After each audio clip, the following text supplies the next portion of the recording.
Alors, l'Argus a fait d'autres essais de voitures électriques sur leur parcours habituel entre Paris et Reims. Donc là, il s'agit de la Volkswagen e-Up, donc testé, article publié le 10 juin. Ça fait un petit moment, j'aurais pu le faire avant, ouais, j'avoue. Mais j'ai vu un autre article sur la Honda E, on va le mettre juste après cette vidéo. Alors, la Volkswagen e-Up, pour commencer, donc, la e-Up, on rappelle, hein, avec la Skoda Citigo et la Seat Mii, c'est les triplettes Volkswagen, qui sont les moins chères des voitures électriques neuves, tout simplement, avec un rapport prix-autonomie très très compétitif. Bon, on va pas se taper tout l'article parce que c'est un peu long, il résume en gros les options, les prix et tout. Alors, le parcours de l'Argus, du coup. Normalement, c'est le même qu'ils ont fait pour les autres voitures, hein, ouais, c'est le même que la i208. Donc, aller 109 km, retour 140 km. Donc, aller par l'autoroute, du coup, et retour par route secondaire. Voilà, c'est très précis. En extérieur, il a fait de 10 à 30 degrés, donc j'imagine qu'ils ont commencé le matin, ils ont fini en fin d'après-midi. Ils ont dû faire une pause entre-temps. Temps sec, 0 à 20 km/h, une personne à bord. Donc, vous avez le parcours en détail. Donc le tableau, alors ils sont partis avec 100% d'autonomie dans la batterie, donc 286 km estimés. On rappelle qu'elle est donnée à 265 km la e-Up, hein, donc c'est déjà plus haut que le WLTP, c'est déjà pas mal. Alors à l'arrivée, donc avec 109 km parcourus d'autoroute, à 130, ils sont rentrés avec 29%, enfin ils sont arrivés avec 29% de batterie restante, donc 51 km estimés, conso estimé au 100 km, 21 kWh au 100, donc autonomie estimée sur autoroute, 154 km avec une batterie pleine. C'est pas si mal hein, pour une voiture comme ça. Elle est pas très très aérodynamique, franchement, la e-Up. Donc ouais, 130 c'est pas mal. 21 kWh au 100, ça reste une conso acceptable, on va dire. Donc en gros, sur autoroute, avec ce genre de voiture, vous avez 150, faut compter 150 km d'autonomie à 130 km/h. Bon, évidemment, ça varie selon le trajet. Hein. Si le trajet n'est qu'en côte, forcément vous aurez moins, vous aurez genre 110, 120 quoi. Si par contre c'est que de la descente, vous aurez peut-être un peu plus, genre 170, 180 km. Donc là il compare avec le DS3 Crossback que j'avais mentionné dans la vidéo. D'ailleurs j'avais fait une vidéo hein, sur leur essai du DS3 Crossback e-Tense. En dépit d'une batterie 43% plus grosse, le SUV urbain DS3 Crossback e-Tense n'avait pas fait mieux sur ce parcours avec un rayon d'action estimé à 158 km. La cousine Peugeot i208 elle avait atteint 191 km. Mais démarre aussi 8 000 € plus cher que la petite e-Up. Et oui, elle est beaucoup plus chère, la i208. Avec seulement 83 chevaux, cela dit, la e-Up tient parfaitement son allure dans les longues rampes. Bon, bah c'est bien, elle est pas mal cette petite e-Up. Bon, par contre, la recharge rapide, ouais, c'est ce qui pêche un peu. Franchement, ils auraient pu arrondir à 50 kW, hein, honnêtement, ils auraient pu faire l'effort. Hein. Là, 50 kW, ça aurait été très bien, honnêtement. Bon, 40, je trouve ça un peu limite. Je trouve ça un peu dommage d'avoir limité à 40 kW, hein, parce que la batterie fait quand même 32 kWh, donc ça l'aurait pas abîmé de charger à 50 kW, hein, faut pas déconner. Donc voilà. Donc évidemment, la recharge sur Unity, donc 14 € pour 18 kWh délivré, hein, c'est du vol, hein, on peut le dire, je pense. Alors donc, le retour maintenant, ils sont passés par les petites routes, hein, comme on a vu sur leur map. Si la e-Up vite assez famine sur autoroute, elle a particulièrement brillé sur le retour, sur les routes désertes limitées à 80 km/h, ponctuées de traversées de villages, tout aussi fluides.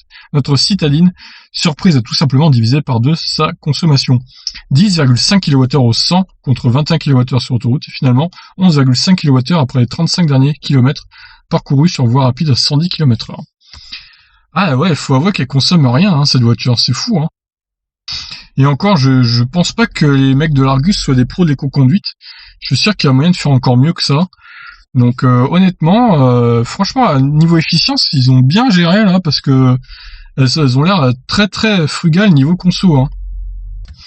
C'est le résultat le plus bas jamais enregistré dans nos tests.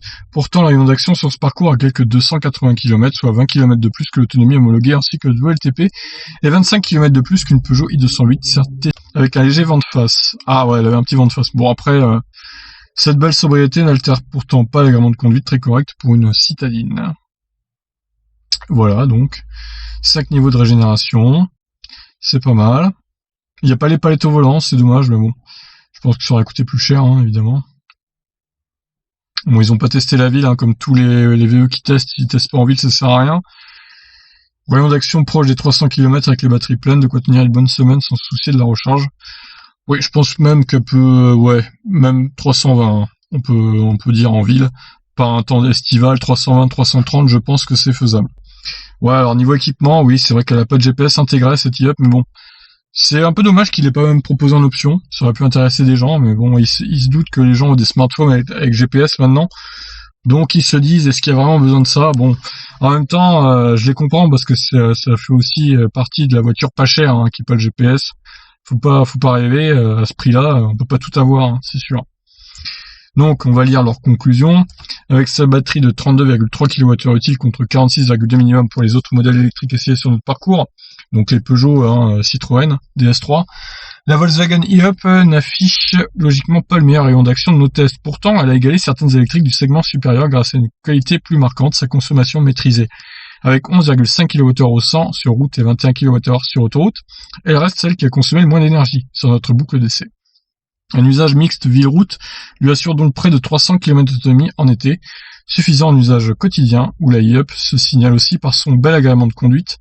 Quant aux longs trajets, ils peuvent être envisagés grâce à une possibilité de recharge rapide jusqu'à 40 kW, dont est privée l'autre citadine électrique du marché, la Smart EQ Forfour. Oui, bon, ça, la Smart elle est complètement dépassée, honnêtement. C'est une catastrophe, hein. Et oui, la Smart qui est plus chère avec 2 fois moins d'autonomie. Voilà, ils le disent bien. Donc ils ont aimé la consommation d'énergie maîtrisée, la douceur de conduite, le prix raisonnable pour une électrique.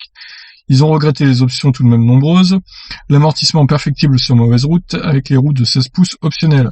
Le support et l'appli smartphone. Maps plus More surannée. Surannée, je sais pas trop ce que ça veut dire. Je pense qu'il est peut-être pas adapté à toutes les tailles de smartphone, ça doit être ça. Alors, Google définition, qui a cessé d'être un en usage, qui évoque une époque révolue. D'accord, donc dépassé en gros, quoi. Ok. Eh bien, on s'instruit sur ma chaîne aussi, hein. On apprend des mots, voilà, c'est comme ça. Donc voilà, s'il y en a qui veulent envisager d'acheter une des 3 Volkswagen, là, eh ben franchement, elles sont pas mal, hein. Niveau conso, les 2 autres doivent être assez similaires, hein. J'imagine que c'est les mêmes moteurs et la même carrosserie, donc ça doit être quasiment pareil, à 1 ou 2 km près. Donc honnêtement, c'est une bonne alternative, les triplets de Volkswagen, pour ceux qui veulent qu'une voiture électrique pour la ville ou le déplacement semi-urbain. Franchement, c'est cool. Voilà, bon essai et puis bonne voiture. Voilà. Je vous laisse réagir. Ciao, ciao.